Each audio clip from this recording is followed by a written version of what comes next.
the word that you can read is co-imaginative strategies at time of COVID-19. This is what we want to do. We have been facing the waiting time when we were in the lockdown, and then now we are definitely in the time after COVID-19. That means during, but after, the time in which we think about what will be. And we spoke about two phases. The phase 2 is the phase in which we are asking ourselves questions and trying to be like a wizard with a glass globe to understand what will be our future. And we have been asking questions to ourselves about the relation with our audience, this field that we name as fields of change. So the changement can be in the audience relation, the economies, funding bodies, institutions, programming, how we will program, if the programming is postponed, what will happen with new productions and so on, we know. Productions, and the role of the festival. That is our main focus and point of view, because we know that festival can be important dispositive to change and impact our system. Now, as we said and we named in past meetings, we are feeling in the phase 3 that looks like the jungle phase. That means everybody's helping himself to survive, but to fight against this survival approach and to fight and to make this fight together, we feel that we need to open the door to one word, that is alliance. Which are the alliance that we need to reinforce, to stress, to do, to sign with the question mark, which are the alliance. So this will be the new approach in those meetings. And we do, as we have done it before, inviting some guests, telling us what was their scenario, what were they dealing with the organizing before the COVID-19, and what they are doing at the moment to plan the new future. We have some guests not from Europe today. We open the door to a new continent. So we have Asia and Africa, even if South Africa, a particular part of Africa. So thank you for being with us today. If it's okay for you, I will start maybe from South Africa, and then we go to Asia, where we have two guests. So if Yvette Hardie wants to take the floor. Thank you, Yvette, for being with us today and to tell us which is the situation from your point of view. Thanks so much, Christina, and thanks for this opportunity. I've been hearing about these meetings and have been very curious to find out what you've been talking about. It seems like it's been a very productive space for connection. So thank you for inviting me today. So in our context, we are still in quite a hard lockdown. We've been in lockdown for 8 weeks. On the 1st of June, we will start to move to what's called level 3, which will mean that more of the economy will open up and the schools will start to go back, but in a very restricted kind of way. Those who can work from home will continue to work from home, but you know, shops and that kind of thing will be open. But at this stage, theatres and any kind of gathering of people is not allowed. So the biggest groups that can gather currently are groups of 10, I think, and it will become 50 next week, but it's going to be very controlled. What this also has meant is that every festival that was planned for this period and now extending right up until, I think the most recent one to be cancelled is November. So we the year at this stage. Oh no. Are you able to hear me? Christina's looking very worried. I'm just wondering if that means that she can hear me. So yes, we've got festivals and projects cancelled until the end of the year. And what's also happened is that because the schools have not been operating at all, and much of our work happens within the schools, either theatre companies touring to schools or artists working in schools, that work has also stopped entirely. And it's unclear whether it can come back this year, because as the schools go back, the approach is very much to focus on what is being called core curriculum. They're stripping the curriculum back, and of course that means that the arts and culture gets left behind again. And so we have quite an extensive program that is working at the moment in 4 provinces of South Africa, working directly with teachers and with artists going into the classroom. And it seems like that subject will no longer be part of the school curriculum. So what this has meant for us is that we've had to reimagine this project. Our funders, thankfully, have remained very supportive, and they have allowed us to find a new shape for the project. A lot of what our artist facilitators would have been doing in the classroom or directly with teachers has now gone into creating small videos online, which can be shared and used. But the reality is that the teachers are actually not that interested in the material right now, because they are preparing for far greater challenges. They are preparing for the fact that they are likely to be teaching something they are not used to teaching, because they're going to be pulled into teaching core curriculum. They are going to be, the whole way the school is managed is going to be completely different. In South Africa, we have very big classes. We have a lot of challenges in education, and together with COVID, it's creating enormous problems in the education system. So actually what we've tried to do is take a step back from all the things that we were doing, and to rather say, what can we do in this new reality? What is meaningful in this moment? What is really needed in this moment? What do the schools need from us? What do the teachers need from us? What do children need from us? And how can we best serve those needs?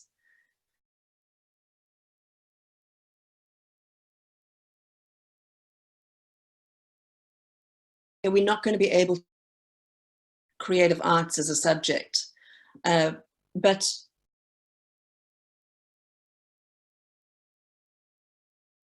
perhaps be used to with stress in dealing with the kind of pressures within the classroom that they're going to be dealing with children managing their emotions, using the arts to manage their emotions as they come back into the school system.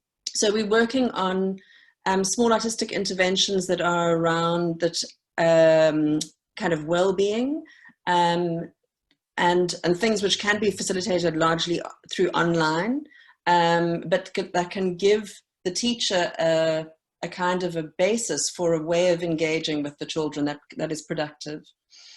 We're also looking at how to take our festival offerings online at this point.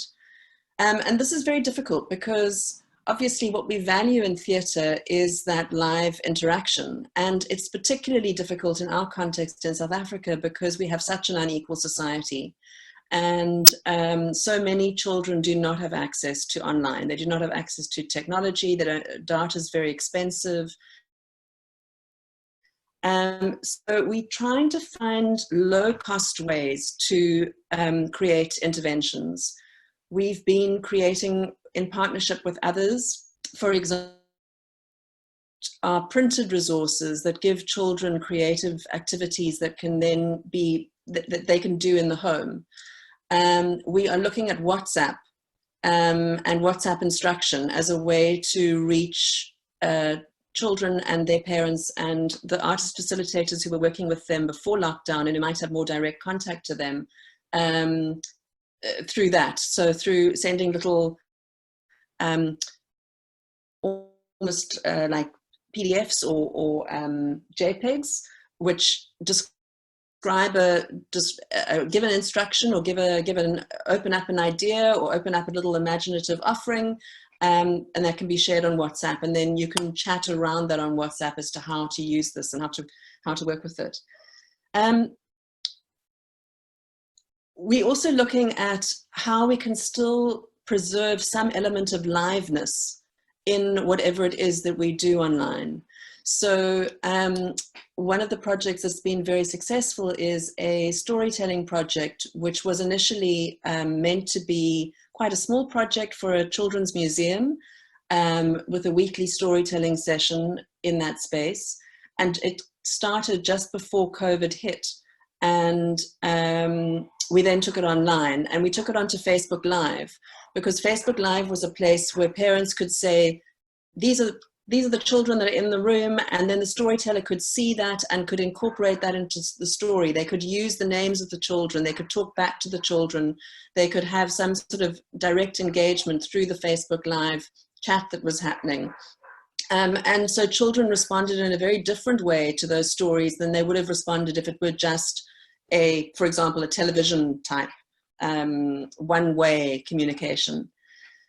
So that has been so successful as just a Facebook online, very modest kind of offering, but it's really grown in terms of popularity and in terms of the number of shares.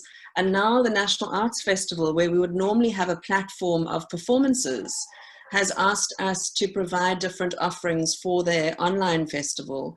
And we will do a version of our storytelling within that frame. We also have a festival that was planned for August, which is a playwriting and new works development festival. And the way it normally works is it's very in-house, in the sense that we bring in about 100 young people into the festival, and they work with the playwright and the director. They generally are 10 different plays that are being worked on, and they work for a week with the playwright and director on those plays. They create stage readings of the plays, they talk back to the plays, they see one another's plays. So there's a lot of kind of direct engagement, and we use that as a mechanism to develop the play, and then that festival works in sync with Cradle of Creativity, the festival that was launched at the World Congress in 2017, and which now in 2019 was a standalone festival. So plays can be developed in the works, and then they can go to Cradle of Creativity as a full production. So this year we have 10 plays in development, and the development side of it, or the writing side of it, is fine because that all happens online anyway. They have international mentors they're working with, and they're working online. But when we get into the space of engaging with the young people around the plays, that is now going to have to be done differently. And so we're working with our partners and our members of Assitej, really, who already have groups of young people who they have engaged with and know well, and we're finding ways to mediate a play with a group. And each one is going to have to be completely different, because the groups have different needs, they have different access capacities. So some will be, we're looking at doing through WhatsApp, some we're looking at doing through Zoom, some we're looking at taking onto radio and then having people talk back through phone-ins. But we're having to basically come up with a whole lot of different kinds of delivery ideas in order to engage with different groups of children to respond to these works. And the festival, which was going to be a 2-week, very intensive kind of festival, has now turned into a kind of 6-month engagement, which will find different moments to engage with the different plays. So, I mean, that just gives you some idea. There are many other examples I could give you, but I think that our biggest, the sort of biggest message or learning that I've taken from all of this is that we have to be adaptive and responsive to what the needs are. We can't have fixed ideas about what it is that we want to deliver and what it is that we want to get out of it. We actually have to be asking a lot of questions about who our audience is, how do we reach them, what do they really need at this time. If teachers can't, you know, if a project which was intended to support teachers in a particular way becomes meaningless because actually they don't need that support right now, we've got to shift it and find ways to support them in the ways that they need. So for me, it's about maintaining the relevance of theatre and the performing arts by being incredibly responsive to what is happening in the society, and then using that to come up with new ways of doing things. And I'm not saying that any of what I'm describing is necessarily successful. We'll have to see as we go, you know, how successful it really is. But it makes sense to work right now in this environment where there's so much uncertainty and frankly, in our context, particularly real human need of food, of security, of health, of, you know, those kind of basic things. If we're not working within that environment and serving those things to some extent, then we are going to miss the boat and we're going to be seen as irrelevant. And, you know, we will be, frankly.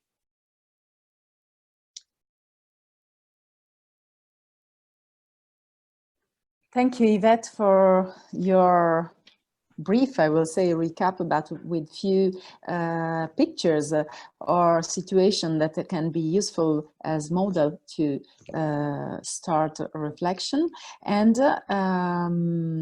also for opening the door to one word that I think is one of the words we need to face in this phase, that is the need and meaningful, the meaning. Today when I took my bike to come to the office to make the meeting, because I'm allowed to do it not in my house, I'm lucky. I was really asking myself, do I really want to go back to things? This feeling, going back to what we were doing before, and which is the meaning, because our wish and our burning issue to make theater and to make what we were doing before can be challenged in that moment. And I think that we need to stay on to live this challenge and to ask ourselves, being, as you said, responsive to the society. So for the Italians, I'm trying to translate briefly what the guests are telling in Italian, even if the connection was cutting somehow, so the translation is not perfect. Responsive and adaptive are two keywords that we would love to underline. Thank you, because people are helping us in the chat. I love this co-imaginative process. Thank you. So feel free to write in the chat, or to everybody, or only to me, things that you want me to speak louder. So let's go to Asia, maybe Bangkok, and then we will have time. If you have a question, please write the questions in the chat in block letters, if possible, so that we can see them better.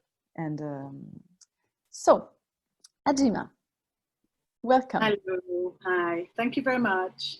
It was very nice beginning with Yvette. It was very useful ideas. So my name is Adjjima. I introduce my name again, and I am the director of BICT, BICT, Bangkok International Children's Theatre Festival. So I will briefly tell you about what we do. We are a relatively new festival. We only start in 2016 for the first time. And we are also small sized. The biggest number of shows we presented were just 9 at the max. And Big Fest has been taking place for over 2 weeks. and at different venues in the center of Bangkok. It is a biannual festival, and our aim is to promote theater going as an alternative activity for families in Bangkok. And also, we would like to cultivate exchanges between international and Thai theater maker so that we can continue to develop high quality body of works for young audiences in Thailand. Big Fest is a self-funded organization. It's operated by 1 full-time and 4 part-time staff. Every year we organize a festival. We have to seek partners and collaborators to help us make the festival happen. It always has been a struggle because we have to raise funds for each project and each festival that we are organizing. And we mainly get support by international organizations and cultural institutions, and a handful of Thai sponsors. We also make sure that we program high quality international works that shift perspective of what children's theatre can be, and make sure we program Thai and Southeast Asian artists, as this area of work is still growing in the region. Apart from the showcase, we invited artists to run workshops for children and families, and also for Thai artists. And we also run forum and professional talks. In 2018, our second festival, we managed to run a Southeast Asian Theatre for Young Audiences meeting supported by the Japan Foundation Bangkok. So this year, pre-COVID-19, we had prepared to organize our third festival, which is slightly different from the previous two. So if the COVID-19 pandemic hadn't taken place, we would be busy getting ready to have a mobile festival in October. We call this mobile festival Big on the Move. The idea was to take the works outside of Bangkok to other parts of Thailand.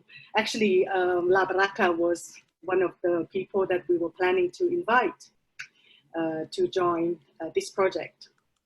And so the idea is to invite one company at a time, but they would stay longer so that it makes the IMI worthwhile and efficient.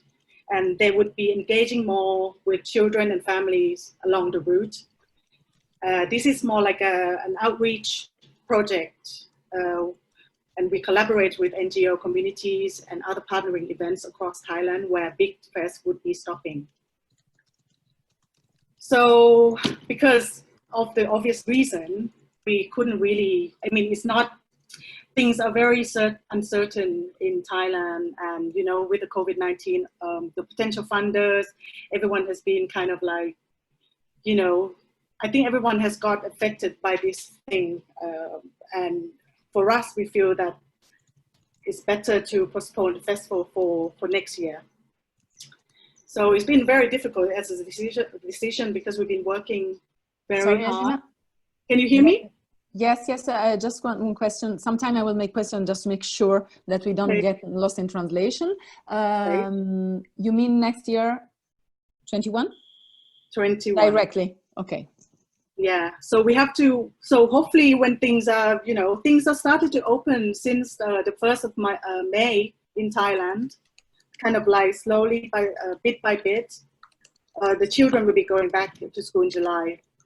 But we still think that with you know, the whole new way to adapt and to organize live events, and with the whole kind of like funding situation, we would allow another year for us to feel secure before we can really organize this event. But then as a result, we feel that, you know, at the moment, the online platform has become important and influential, and with the need to really also still engaging with our audiences, and also the need to really respond to the situation. I mean, all these kind of terms that Yvette has been talking about. So we kind of like been thinking like what kind of, because we as festival, we still kind of like also you know, our territory is live events and live participations. So online platform is something pretty much kind of like it's not our thing. But then at the same time, we feel that we need to move forward with time and in response with a new change. So we kind of come up with this online program called Play from Home. It's kind of like a gimmick of, because in Thailand, people talk a lot about work from home. So play is the concept that big value very much. So we kind of like think of this online program called Play from Home. So with the program Play from Home, we have been thinking of the art form that would work well online.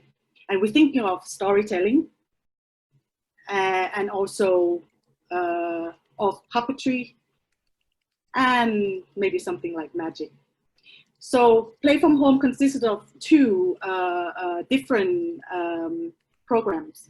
The first one is a podcast, because we're trying to, because we think storytelling is an ancient art form, but it's still surviving until now. And also it's a sort of activity that most families will be, you know, doing at home anyway. But with this one, we kind of like give the hats to the parents. So we ask them to have to take the artist hats and record their storytellings to their kids and send it back to us. So we invited 10 families, and then we'll make a collection of this podcast Storying from Home, and then we will launch it. And with this launch, we will also launch a campaign to invite the general public, like families, to kind of send us more stories, because we want to hear what they choose to tell their children during this time, what kind of story. And with this big collection, we want to use them to create a big project in the future for when we can organize our festival again next year, hopefully. The other Play from Home project is an online program through YouTube channel. And we invited two artists. One is a magician and the other one is shadow puppet makers. And they will actually introduce how kids and family can create art from home, like through found objects or materials. And then, so the artists will kind of, it's more like a skill development and fun program, like a series of program. And at the end, we would like to ask the family to send us video clips of those also. So this is kind of like what we kind of like want to do now during this time before we can actually what we hope to be able to go back to do the live event, our festival again. Yeah. So I will ask you a question, kind of a provocation, but okay, just dropping it there, and then we see if it can be spoken on. We can work on it more deeper in our small groups. It looks like, from what Yvette said, and we have some question for you, Yvette, but we will take it later. But from what you said and from what you said, Adjjima, about, it looks like we are using this time to reinforce an alliance with parents somehow. I think is, I mean, I'm sure we agree that is a good way to react and respond to the society and to the situation. But what about the fact, or aren't we putting too much importance or weight on the shoulder of the parents? I mean, there is a kind of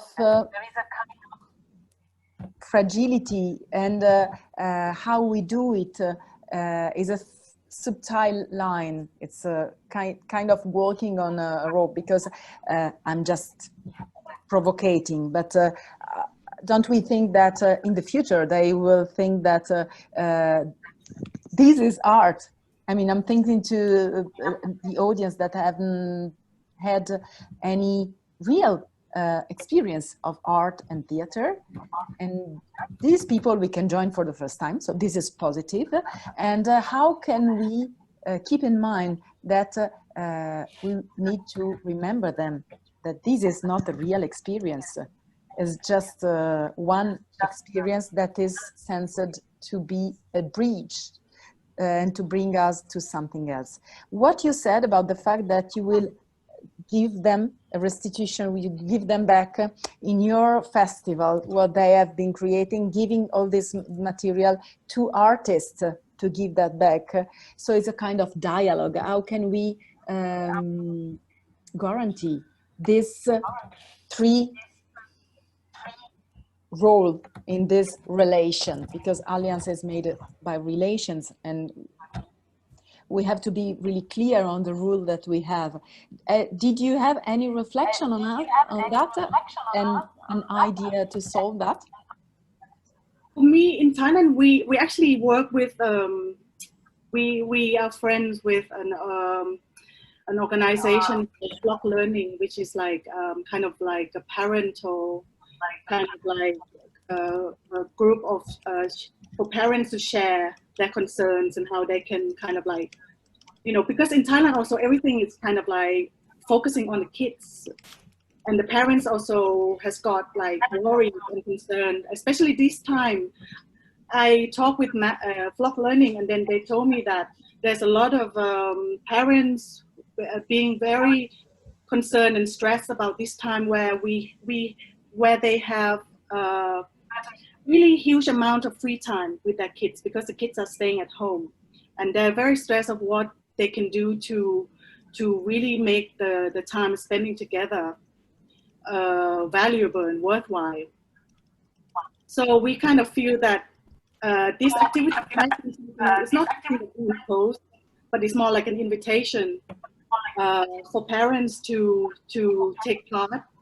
People we have invited, they are people that we know that they kind of like has been engaging with activity with their kids, creative activity with their kids. And then it feels like it's more like an invitation for them to come together, sharing their time, and then inspiring others who might feel like, oh, it's something that they can do. Because also the podcast is something that, well, in Thailand, also kids has got, family has, there's a lot of inequality in the society, and podcasts is something that people can access easily if they have easier than having to have like a computer and an iPad. Okay. Yeah. So then this was a question that I wanted to ask to Yvette also. In your experience, if there is if you share something like instruction or material that can be used on a phone, like WhatsApp and podcast and things like that, it's okay. It's the accessibility is okay because everybody has a phone, isn't it? If it's required a laptop, then things goes difficult. Am I right? Yeah. I mean, because for us, we're trying to think of not only, I mean, we are only starting our work. Okay. And we kind of like slowly kind of building up our knowledge through partnering with NGOs and organizations. I mean, in Thailand, maybe similarly to many countries in Southeast Asia or in Africa or in South America, we're trying to also think outside of Bangkok or outside of a certain particular group of people in the society. But we kind of like in the process of learning more because we also Bangkok based, and we kind of like, you know, still working to really understanding more about our work in Thailand, and also how to really learn from people who has been working for over 30 years with young audiences. Because in Thailand, for the past 30 years, theater has been used more for empowerment. and is still continuing to do so. There are people who are really good at doing those things. We are working with them so that we can actually approach from the artistic side, from the people who are theater makers, from the artists, and we can actually join force and developing something together, because in the past it's also problematic when theater is used to only to teach or to transfer some certain ideas that sometimes is also problematic. Mm-hmm. So for us, it's kind of like in Thailand, I would say theater, we have only not more than 10 companies that's focusing on creating work for young audiences only. So our work is also about really trying to, hopefully our work will, like other people's work together, help to promote it and to creating more of the body of works for young audiences. Yeah. Okay, thank you, Adjjima. Of course, this may not be presentation that can be exhaustive because we have 15 minutes. It's just to have a taste or an idea of the position that you are now sitting on. And one thing that I think can be interesting, I speak from the Italian point of view, is that you said the use of theater for knowledge and pedagogic and things like that, and you are like making us feeling that this can be the opportunity to have a new role for theater in your society, for example. And one thing that was coming in my brain listening both your intervention is about the fact that I think that we will ask ourselves again, which is the role of the children in society connecting with that pandemic. What is giving us, it's pushing us to reflect again, because from what we have seen, there are countries that have been taking measures to protect not only old people from the pandemic, from the virus, but also the youngest, not from the virus, but from the impact of the lockdown. And other countries that haven't taken care about that. In Italy, we say that dogs are most important than children, because children were not allowed to go out and dogs were. So it's a kind of polemic approach, but that gives information about how much reflection in a country, in a society, in a culture, you put on the role and the importance of what you give to children. Since we are dealing with children, this is a kind of a track we are walking on together, and from where in the different culture you have your position, we can see and we can develop more potential relations. And one thing that you said that I think is important about our Keywords Alliance, you spoke about NGO and the fact that you are collaborating with a structure that are normally working with.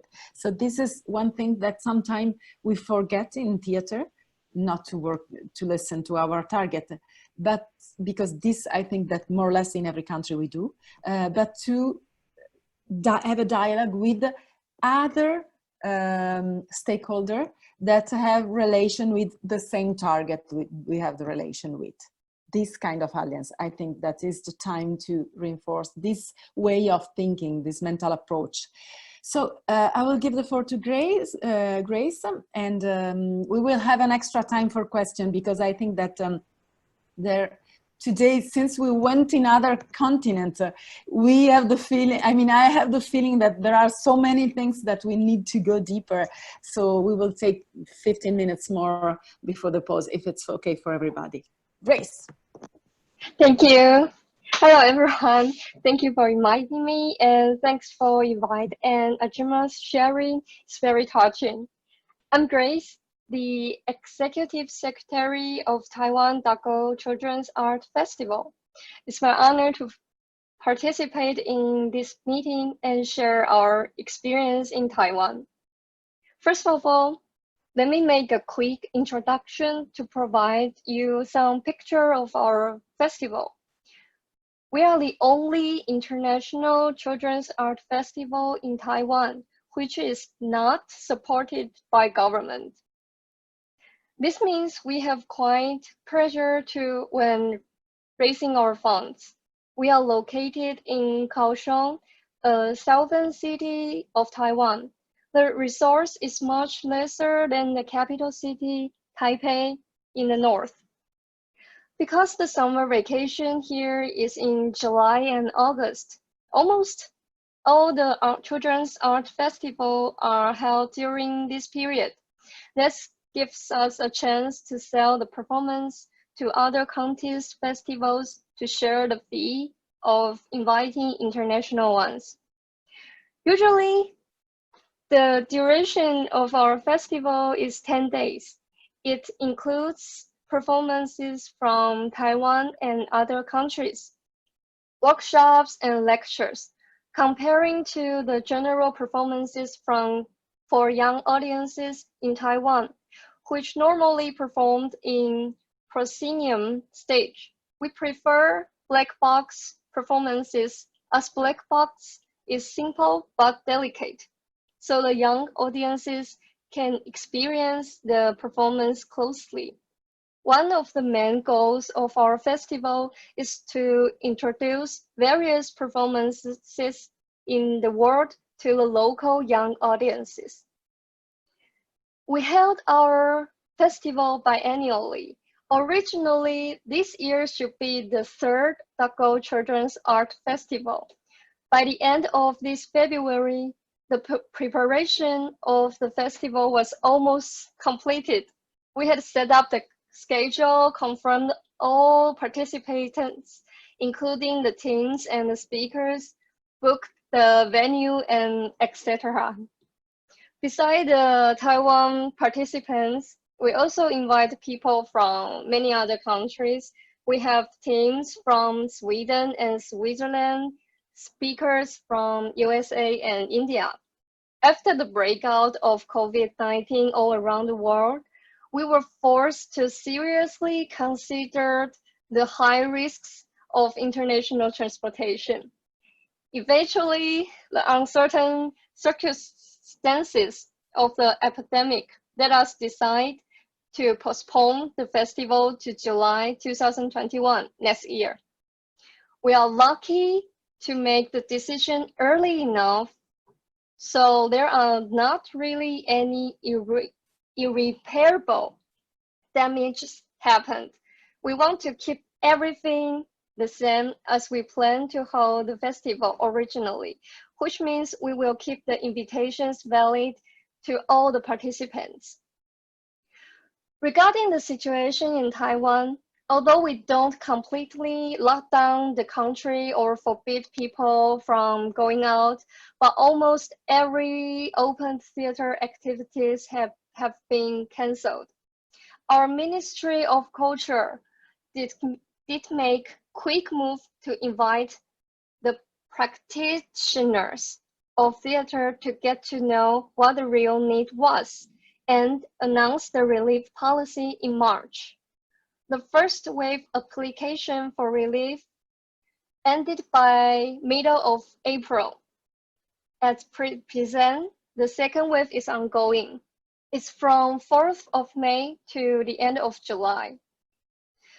The relief policy consists two parts. One is to help the fixed costs, such as rent and personnel expenses, and actual expenses already paid for variable costs. The other one is to encourage the teams and individual practitioners to do some productive things. People can plan to make some new shows or reproduce the previous performances. Even trying to build online database is also an option to do the application.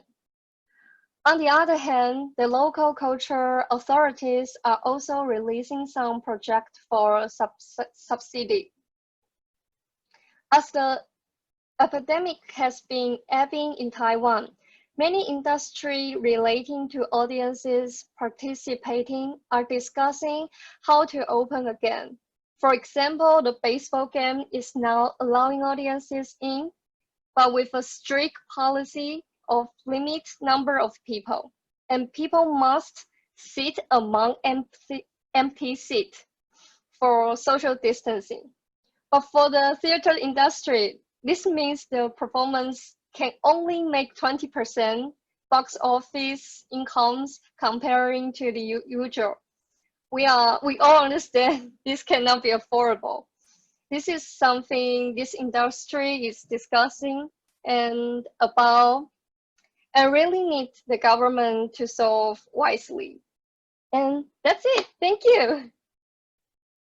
Thank you for your presentation, so precise and sharp.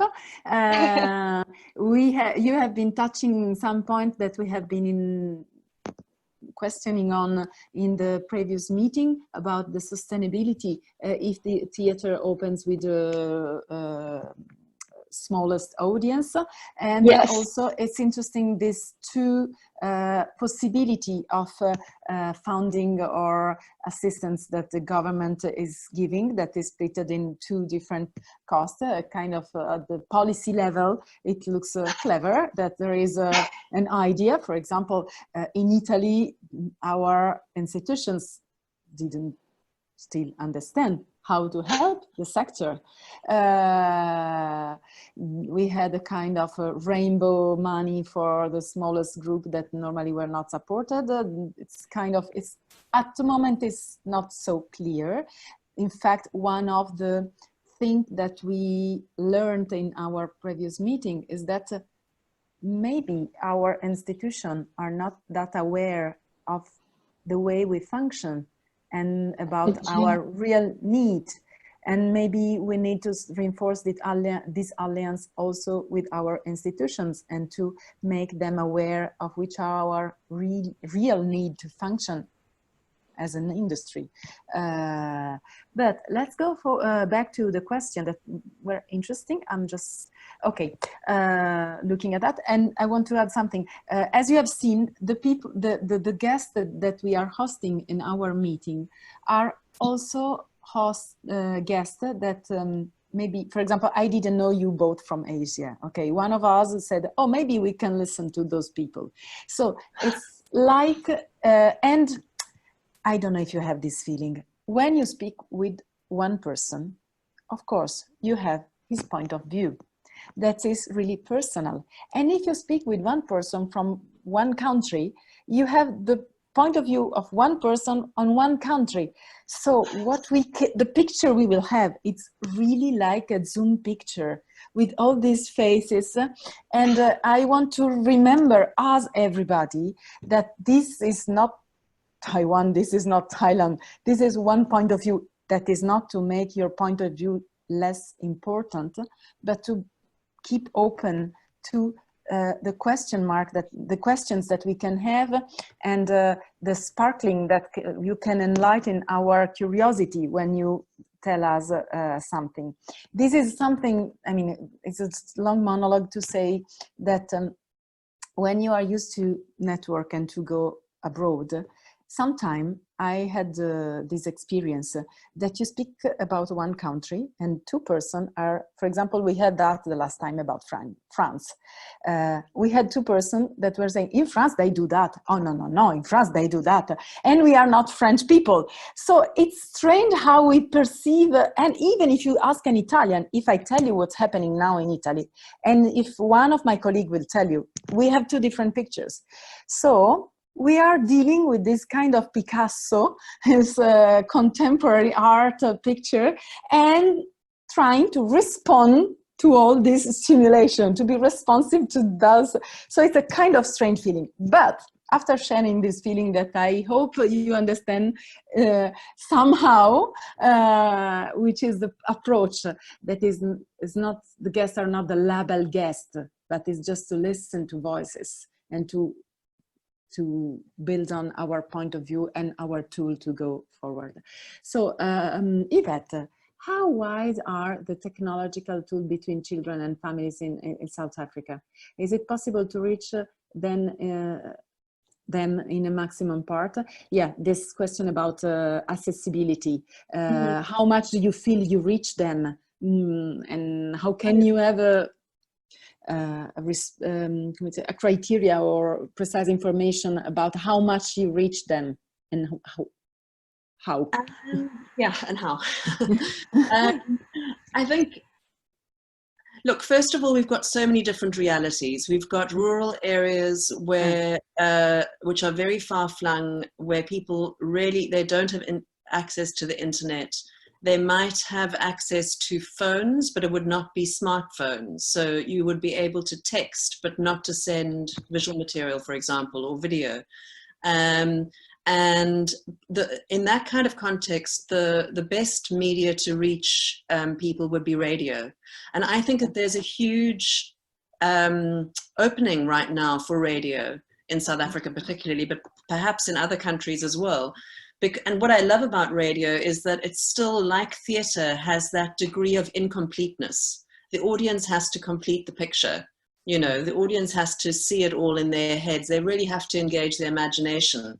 So for me, there's something which is very closely akin between radio and theatre, which I find it quite exciting. And one of our big theatres in South Africa has undertaken as a project, a radio project, Baxter Radio, which is about putting online or on radio a number of plays, new plays, old plays, some works that are connected to the curriculum that would support the school, you know, the children who are needing to learn texts for school or whatever, but also more playful things. There's quite a range of material being created there. And we're now looking at how we can engage with that and say, well, that's great. So a child can listen to that. But how do we have feedback around that? How do we know what they're thinking about it? How do we have conversations with them about it? How do we encourage them to do something creative with it themselves? To take it a step further, so that they start to generate their own material in creative ways. So yes, I think it's very varied. I mean, Zoom can be fantastic, but Zoom is essentially a middle class access issue, you know. There are many theatre companies in South Africa who are doing drama classes online, on Zoom, that kind of thing. It only works for a fraction of children in our country. If you really want to talk about access, you have to be talking about other mechanisms, and that, I also go back to the hard copy, you know. So what we've been doing is developing these materials which are printed. The cover is very beautiful. It's a color cover. The back of it serves as a board game. Inside the cover, it's black and white printing to be as cheap as possible, with activities for the children to be able to do at home. And those have been going out to children with food parcels. So we have a huge problem with hunger right now, and children, particularly because they are not going to school, and often their only meal of the day would be at school through the school feeding schemes. So there have been a number of other community initiatives which have happened around feeding families, feeding children, and we've been able to send these materials with those food parcels. So that, you know, is a way of reaching people. Yeah, I mean, to link to that, I saw there was a question around managing emotion online. I mean, it's a hugely difficult area because obviously you're not in the same space and time. And so it's very, for us, what we are working on at the moment is very experimental. It's about trying to create tools that may be useful, that we hope will be useful for people to use. But what's really important in terms of the development of those tools is what feedback do we get from how they're being used and whether they are in fact as useful as we think they are. And what can we do to increase the accessibility? Just to throw another thing into the mix, in the South African reality, we have 11 official languages. And that's apart from the additional languages that people might speak outside of the official languages. So we also have to think about how we communicate. We're having such problems at the moment with creating the printed materials in Setswana, in Sesotho, in isiXhosa, in isiZulu, because a correct translation is too academic for a child to engage with. But an accessible translation that a child could engage with, the experts look at and they say, no, it's incorrect. You know? So how do we judge tone? How do we judge language? How do we make sure that we are communicating? And the only way we can do that is by working in partnership with all our members and our organizations who have more direct links into communities. So for example, there is I'll just use as one example, there is one of our members is Hillbrow Theatre Project. They are in the inner city of Johannesburg. They work predominantly with children from that inner city, many of whom are refugees from other parts of Africa, but also South African children. So it's a range of children. They know those children really well. They have been working with those children for years. Some of them stay with the program for maybe 5, 6, 7 years. And so while they are not able to see those children right now, their artist facilitators have links into those children's families through WhatsApp, through phone connection, etc.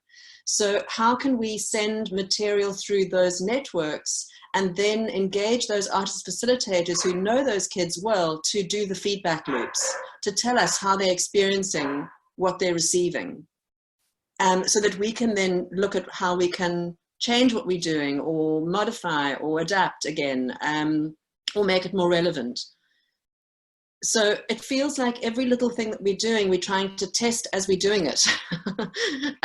You know, it's like there's no process of R&D, if you know what I mean. It's everything is happening at the same time. We're delivering and we're testing and we're trying again, and because the need is now. The need is now for children to have something to engage with that is meaningful for them. The need is now for us to make the schools aware that arts is really important, that it can't be relegated, that core curriculum cannot exclude the arts. The only way we can do that is by showing how useful the arts can be in the environment right now. So that's what we try. Yeah, and this is really it is happening really the same at all the levels, because it's this testing and doing. It's the same approach that we have at the medical level. The same with the vaccine and everything. We are all with the feet in the same situation. Everything is so new that we are testing and doing, and this is why we need to have this networking and connection, because for example, you spoke about radio, and Tatiana told us what they are doing, because for example, they said in Russia they are working on radio drama, so using radio and not the web, and her company is now engaged in doing that. She was not with us last week because she was rehearsing with the company, I guess, and also other things. So the radio is a media that I'm not sure we have been taking care in the past that much, but they are there. And in fact, what you said is to co-create. We need to co-create with the audience. And so it's different, because sometime when I was going to theater before, sometime you see a show and you have the feeling that everything is clear, that there is no space for you as a spectator. In our dialogues between delegates and curators and artists, sometimes we say, oh, as it's all well explained, it's already well done. I mean, I need a space for my creativity in the relation with the show. So in that case, we are obliged to do that. And so it looks an important position to sit in. Yeah. Can I just say one thing on that? Because I think for me, what we really have to be looking at is what are the essential elements of theatre that we believe in, that we know are intrinsic to why we practice theatre in the first place. And then in whatever it is that we do in this time, which may be a compromise or an adaptation or another way of doing things or whatever, we should be looking for, is it possible to have just a little bit of that element there, at least? Because I think otherwise we do fall into the issue of creating things that are either ethically or artistically or in some other way compromised. So I think for me, it's about trying to find what is the real essence of what theatre does. And theatre, you know, we could talk about connection, we could talk about liveness, we could talk about this idea of incompleteness, of the spectator being really important in the act, you know, etc. I mean, I'm sure we could come up with a whole lot of different elements. But if we were to identify those and then really focus on those and whatever it is that we're creating at this moment, I think we'll stay more true to what it is that we want to practice, and we'll then also be able to take the audience with us and say, and now we can have theatre again. We can move into that space because we've already engaged with them in those important ways. I'm also thinking, sorry for interrupting you, that now this is the time for emergency art, for emergency forms of art, because now it's time for Zoom performances, for new creativity, for some forms that we could perform now for our children. Because of course a lot of our really creative projects are frozen now, because it's not possible to use the interactive performances when you could touch the baby and baby could touch your artist, or the baby performances at all, because for toddlers it's impossible to come to the theaters, and we talk together with Dalia, it's impossible to move the mask to the 2-month children. But I think that now it's a good challenge for all artists to thinking about the emergency art, about the new forms that could be useful now for our spectators. And of course, thinking what will be in, if the quarantine will be continue, what will be happens with our forms. But emergency, it's a very important to thinking about it. Sorry, it was just no. I mean, it's a structure, but it's not a frozen structure. If you have something and you want to jump in, please do it. There was also not a question, but a stimulation about the word humanity, the place for humanity. But I think that what we have been speaking about and what Yvette said is really connected with the needs of the society that is connected with humanity. And basically we need to go back to the need of art.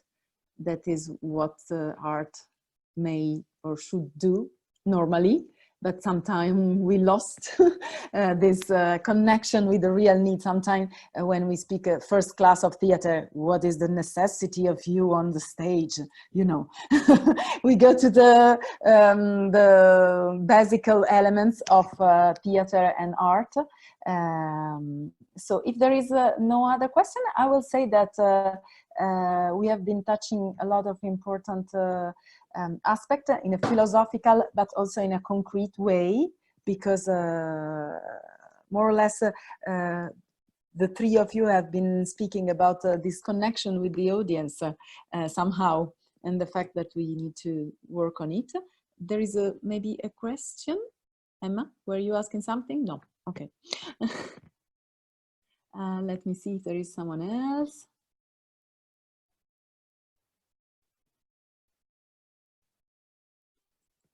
Okay.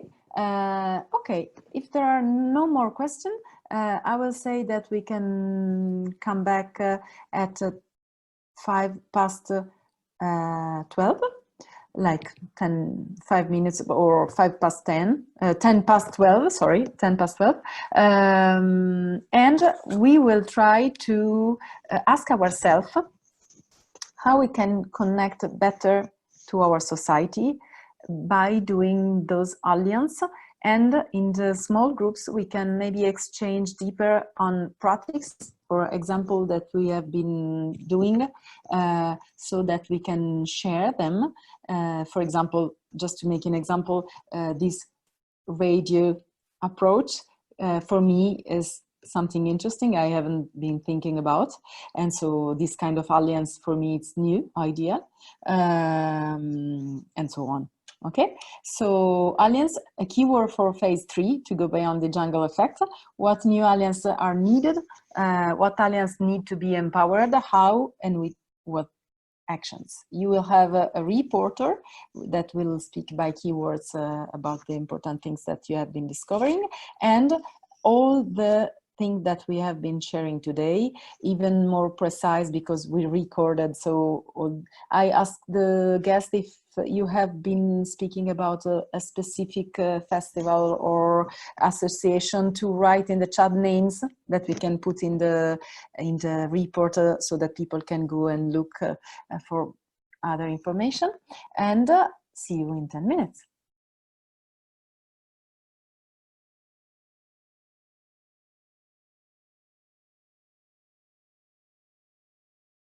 Okay, I will launch the discussion we were having in our group in the middle. That was about the balance that we need to find when we make we work on the relation and the alliance with parents and teacher. We need to find the right balance because teachers are stressed and they don't need to have more things to take care, and parents it's difficult to give them task or only instruction, and to find the balance of giving a stimulation to trigger activities and energy and art experience. So we were here. Is there anyone who has ideas or have found any effective way to have a dialogue with teachers without making them feel they are doing something else, because this is not their priority, making art normally?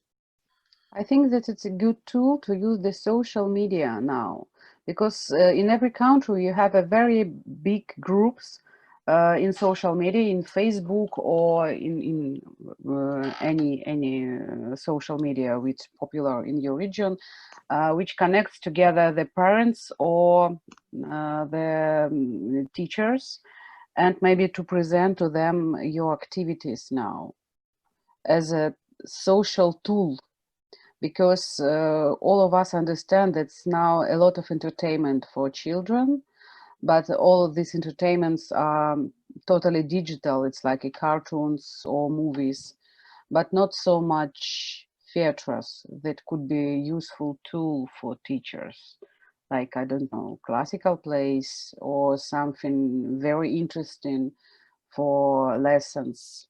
It's just ideas. We try to work in this way and to cooperate together with the Ministry of Education of my region, because we have some kind of the radio productions that we could perform for free. But I think that the second question is how to find the payment for our work in this case. There was Svetlana that wanted to say something. Thank you. I just want to say that in Croatia, it's very hard now to communicate with schools and kindergartens, because I tried several times, and my colleagues also, to talk to partners, because in independent sector in Croatia, we are very linked to kindergartens and schools, because we go to perform and to make workshops there. And they are very busy with, I mean, they are busy with very basic now topics like COVID and how to prepare a space for children, and they are not interested in any kind of planning and creating some new spaces for communication with the theaters, for example. And I think that it will be the case as that till the autumn. So in August, schools somehow have their meetings where they decide what they will take during the year, new year, school year. And at this moment, I don't think it will happen before. So it's very difficult to make alliance now with them. Of course, we have several models that we want to propose. But at this moment, I would like just to stress one thing more. And now I'm not sure if we already discussed it here or on some other platforms. I'm sorry, because there are so many these days.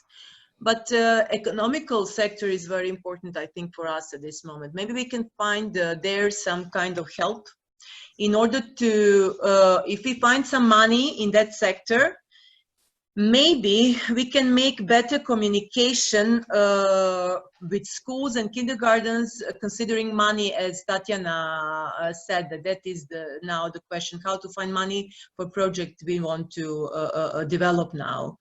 So, for example, Ministry of Culture in Croatia launched a new proposal for funding. It is called Arts and Culture Online. And this is a social fund, the EU fund. So they put money from the fund for children and youth to that fund that already existed. And now it is social fund where we can find partners in that field. So NGO sector now is also interesting for us. But then you realize that they are, this is the fund only for participative activities. So if you want to do some artistic work as a theater or some other artistic organization, it's very hard to make a project in this field. And this is the only funding that we have now in Croatia considering this situation. So this is just a survey of how it is in Croatia, for example. There is a question in the chat from Paula that is somehow putting the light on the fact that the priority, we need to focus on the priority. I mean, if teachers has other priorities and if founders have other priorities, this is a problem. I mean, to establish a dialogue, you need to have common priorities. So to relay on a contact point. So I think that we maybe need to make the effort to find which are the common needs that we have with school or with parents and relay on these common needs. Because otherwise I feel like in a cage going around, like I want to speak with teacher has no time and the theater is not their priority. Then we go to the ministry has no money. Then we go to the economic sector. Okay, they have money, but they don't know what we are sensed to do, and we are not in their priorities. So it's a kind of, how can we create this dialogue, and how can we start this dialogue? And Marinella wants to say something also.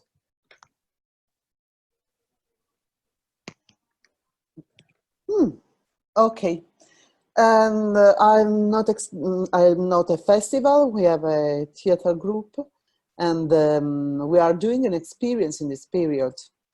Our research is around the science in the last 4 years, and our theater regard often argument of story. We work on, for example, the life of Leonardo da Vinci, or science, and we look for the origin of the universe, and we collaborate with university for this kind of research to bring this big theme in very easy way, but without to make it low, keeping the highness of the argument. And so in this period, we can do anything.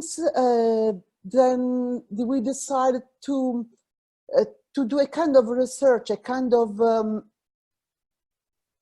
podcast that starts with friends, with the son of friends, son of parents, that with their parents contact us to say, do something please. And so we start on Zoom a kind of carousel, a kind of dance of story. It starts with Gianni Rodari tales, and the story the storytelling of the Greek myths, and then starts to come to participate to this kind of podcast. Some friends, a philosopher and teacher of physics in the University of Milano. And so it starts to take theme and to tell story on this theme. And so this kind of argument making easy for the child, but that don't know child. In fact, they are from 8 up, and the parents start to make a kind of a liaison, a kind of big group of working on the theme, because of course we give the possibility to intervene, to come in the discussion. So we put a theme every time. For example, the last time where the theme was the universe and the infinite. How is definite the infinite? And the time before were the Einstein errors. Which were the heroes? Like, heroes is a kind of way to go forward. Leonardo da Vinci make a lot of heroes, and so we play on it, of course. All the heroes of Leonardo da Vinci, all the heroes of Einstein, then we speak about what is the inspiration and what is the method. Of course, trying to make it easy.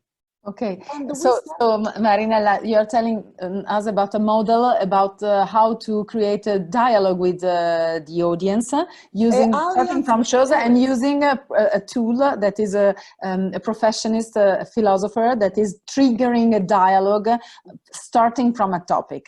So it's more or less the kind of engagement that we have seen, for example, in the Better Than Us festival. So the discussion after that, in your case, is done to trigger the relation with the audience and the parents too.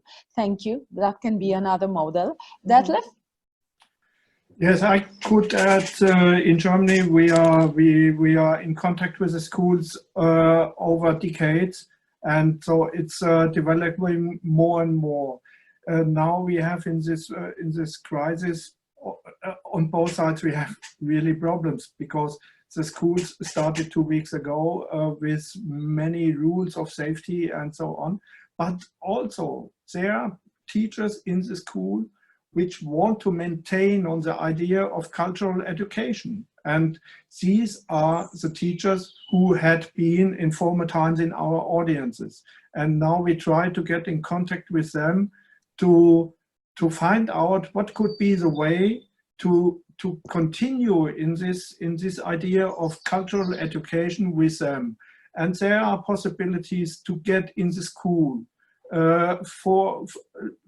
They can invite us. So not as a company, but you can go in the school and to make some ideas of theater and theater education or mediation, some artistic processes with the children in the school classes. Or the kindergartens, because they are separated in groups which are fixed, they can go to the kindergarten, to the theater.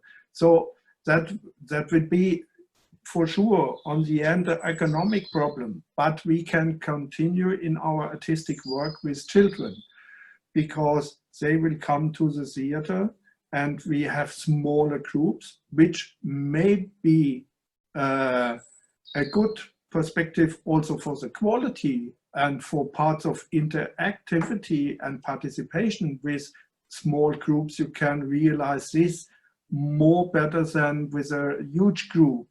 And I think there are also chances in this to cover out, especially in contacts with kindergartens and schools, because all we know, we have the idea that art is enriching the life. And also in schools, they know that art is important for their education.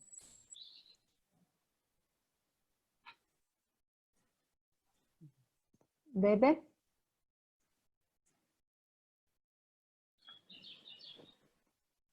Microphone. Unmute yourself, Bebe.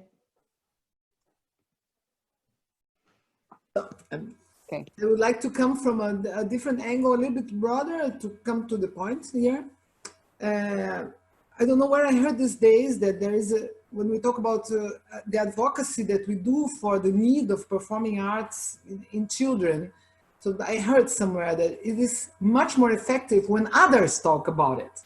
So the alliances that we need to find are the parents, the teachers, the doctors, people that are connected to, I think it was Detlef or Michael, I think it was maybe in this conversation. Michael.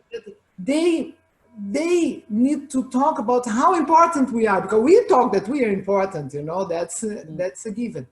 And also that we need to stress, we need these partnerships also to stress the role of this trauma, of this experience on children's life. So to be isolated, not to see other children, maybe your grandparent died, somebody from your family died, you know, and then nobody could say goodbye. You know, it is really serious, this, and I don't see anyone talking about this. And we are the specialists on the dialogue with our public, which are the children. So to me, this is a priority. It is a priority, should be the priority in schools. I get really appalled when I hear everywhere, schools will just go down to their core subjects, which are English and mathematics. And so I see schools reducing their own roles in the lives of families and children. If you reduce a school that you learn how to read and write, we don't need schools. You know, schools are much more than this. So I agree with Yvette when we say that we need to ask them, what do they need? So these alliances, what do they need? And we need to reinvent what we do. I'm starting to see new collaborations. I'm starting to see artists combining platforms, digital and live, but on the concept. They're incredibly interesting. I found a website, it's called Digital Storytelling, which is from the Columbia University. There is a digital storytelling lab, really interesting about storytelling, digital platforms, live public, you know. So I also think this is a huge chance for us to reinvent what we do, and we need to reinvent because the world is not going back. Marta? Bebe said some things that I would like to say, but about alliance and about the issues that Tatiana and other people before me said, and Svetlana said, economical issue and the difficult to get in touch with teachers. I would like to say that, and before in our room, I was with Yvette and Christina. Yvette said about balance of co-creation that is difficult to find with teachers, but I want to say that teachers now are more and more important than before, because we cannot reach children in schools and in classroom without their mediation now. Before they were very important, of course, to co-create. I mean, to find the path to go and the aims to children, to reach the children. But now with this crisis, we cannot do nothing without them, because our structure, our artists, we cannot go, we will not be able to go to the classrooms and to the schools. So we need to really create an alliance, a strong alliance with teachers, because they would be the mediation to reach children. and the new role of performing arts, as Bebe said, it's very important, because we need not only to find new media and new ways to create, but we need also to think about new contents, because we need to listen the needs of society and the needs of children through teachers and to families. We need to ask ourselves which is the new roles, how can we help children and teens, of course, to afford this period, this crisis. How can performing arts and theater could develop a new strategy to get in touch with them, and, as Bebe said, trying to make them going ahead this crisis. Not only, I repeat, with new ways, new tools, but also with new content. And for that, it's necessary a strong, very strong alliance with teachers, I think. So we have to ask them, to the teacher, how can they, what they think about the future, what they think about, they live with children every day. So we need to listen to them and then try to create something new for us and for them. Thank you, Marta. I think that this is more or less clear, more or less, to everybody. The big question we have is how to have this dialogue with them, because it looks like at that moment they are really difficult to be reached. Of course, we don't have we are not wizards, but if there is any best practice that have been done, please share it. How can you reach them really? Because it looks like at that moment the basic fact to reach them is the difficulty. Bruno was asking the word, and then we have a question. Bruno.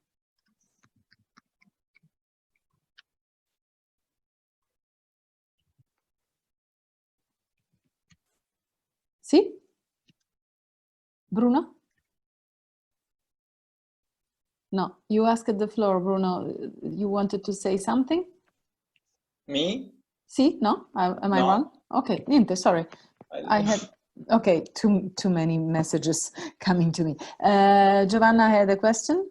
Yes, it's just a question, yes, to everybody. What means essential? I think that the key words today was about the humanity that Yvette said, thank you very much, and connected with essential, you know. It's very important what Yvette said about that we have to research and to rediscover which are the main elements necessary that are necessary to the theater, for the theater. Which are?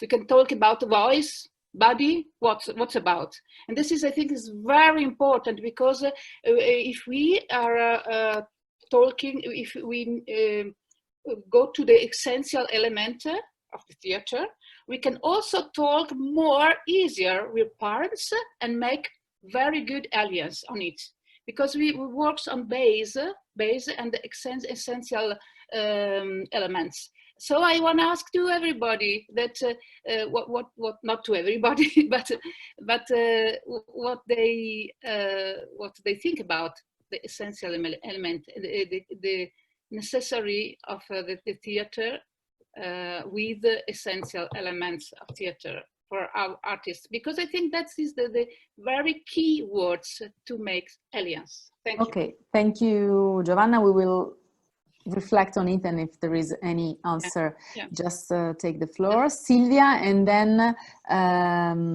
Franco.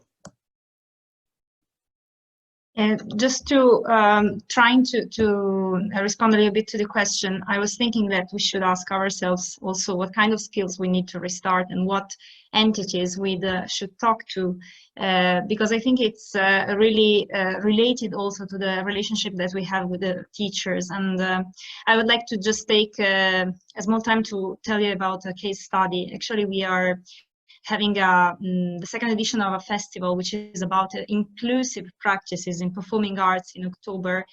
And so we are trying to restart a series of activities that we wanted to embed in this festival. And one of these was about a training with schools. And we had it ready with, in particular, two main entities who are not theater makers. One is a universal design and architecture office, and the other one is a consultant, a diversity consultant who works a lot with corporations, basically, companies, so in the profit sector. And what we thought during the last few months was that, of course, schools could not be ready in September to accept this project, which was meant to happen actually in September in order to be ready for the festival by the beginning of October.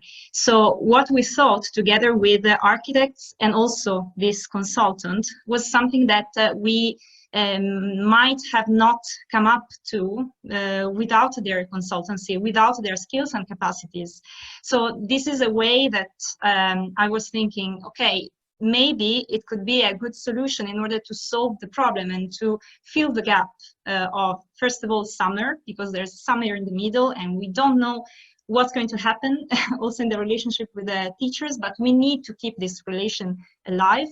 So we are also in contact, of course, with other entities of the territory, such as, for example, the culture council member of the village where the festival takes place, and with teachers who are involved with the classes, which were more or less had been selected for this kind of preparation. So basically, it deals with a multidisciplinary project, but it was, at the beginning, it was its original shape, so nothing happened and changed in function of what happened with the pandemic, of course. But at the same time, I think it's a good case study of how maybe with this kind of new idea of having some tutorials, which will be built together with the architects and the diversity consultant and our artists, we are going to provide a toolkit to teachers before the end of this school year, so that they can just deliver these tutorials to children, and in a way which reminds me a little bit the experience told by Yvette this morning about giving them something, you know, printing that can be made home, or something that can basically reshaped, you know, in the private sphere of life of children and families. This material will be the output of this project and will be rediscovered and reworked again at the end, basically, of September. So it will be installations because the tutorials will be on some experiences of inclusive spaces built by children of primary school. And so this is just a very small bit of what we are really struggling with in order to keep this relationship alive. Of course, it's not theater, it's not a live experience, and it's not definitely something that we had thought at the beginning, because the children were supposed to visit places and to observe around them what was happening, guided by professionals and so on and so forth.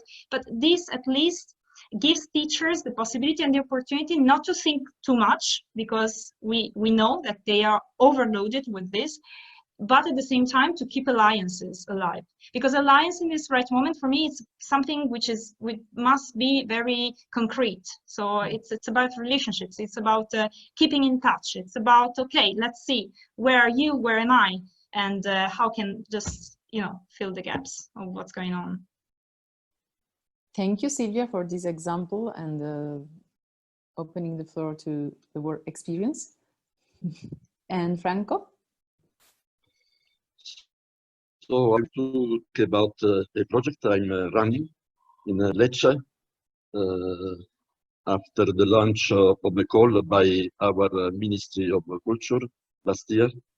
The name of the call was Culture Urban Future. And the call was addressed to schools. So we submitted the project with the lead partner was a science lyceum in Lecce. And the aim of the call was to invite the schools to become cultural defense in the city, and mainly in the defense of the city, the quarter. And so the idea was to transform the schools in a cultural defense in the territory. So proposing many activities in the city addressed to the people living in the defense. So we proposed some theater activities and also some digital activities involving the students, the adolescents of the schools. I think it's a very new approach because in this case the school is not stakeholder, but is and the students are not consumers of activities, but they are invited to co-project the development of the activities and of the reality where they live and where they work. So we started with my theater academy. We started a workshop with the students, focused about the identity of the fans, and so they are working to reflect about the past of the fans, because in the past it was a defense with the problem with the criminality, and so now the defense is regenerating by arts and the culture, because there are many artists working in the defense. So we started this project before the pandemic. So we stopped the live activities, and but we are continuing online these activities, because one of the results of the project should be a performance realized by the students of the lyceum and by the residents of the defense. Okay. So in this workshop are involved the students, but also people resident, not professional people involved in the resident. Thank you, Franco, for this example. I'm just going to cut you, forgive me, because I know that people otherwise will go slowly because it's time to close. The general sense is that where there was a relation and a kind of participatory process and a dialogue, as in your example or other that we have been listening, it's easiest to transform and to go digital and to go forward with the relation that was already in a participatory approach. The feeling is that this situation is pushing us to reflect and think and rethink our proposal and our artistic proposal in the frame of a participatory process. When it was already settled, you can go forward, and otherwise we need to rethink. For me, there are interesting things in the chat, and I invite you to look at it. For me, it's still a question how to set a relation with someone, a stakeholder that now is deaf. I mean, they don't have time to listen. So you need to restart this relation, but I'm sure that we will find solutions and new ideas. Few small information. I'm not sure that the large group is so useful and empowering like the smallest group, but we will tell us. The feeling is that it's more complex to follow the conversation, even if we can listen to different experiences that we would not if we were in smallest group. But today it was that way, so I hope that it was useful for everybody anyway. Next meeting will be on Tuesday the 9th at 2 o'clock, so in the afternoon, so take the time to arrange your agenda. And then with France, and we will be listening to their situation that I think it can be interesting because they are somehow sometime forward in policies that we can be useful to listen to make advocacy. And then we will reflect on moving to another day or not, but for sure we will send you an email asking you if you're interested in going forward with that process and these meetings or not, because somehow we have the feeling that we need to go to the reality and do things, but also we feel we need to keep the contact and to go on with that process of co-imaginating and creating. My feeling is that we are all working on creating a new common language and to a new way and competence and capacity to create those alliances. So I think that maybe shorter, but it may be important to go forward. And in the next meeting, we are planning to propose, we are trying to swap the meeting time at the end of the day, let's say about 6 o'clock, like a drink aperitivo, because we think that maybe we will be doing things in real life, and then once a week we can take the time to join each other and to update each other where we are, what we can do, and empower each other. So, and the connection, this time is meant to be the right one to have connection with America and iPay and all this, and we are planning to do that with the help also of Bebe that proposed herself to help us to have this connection. So bridges through bridges in this chain reaction process. So thank you everybody for being with us today. Have a nice week.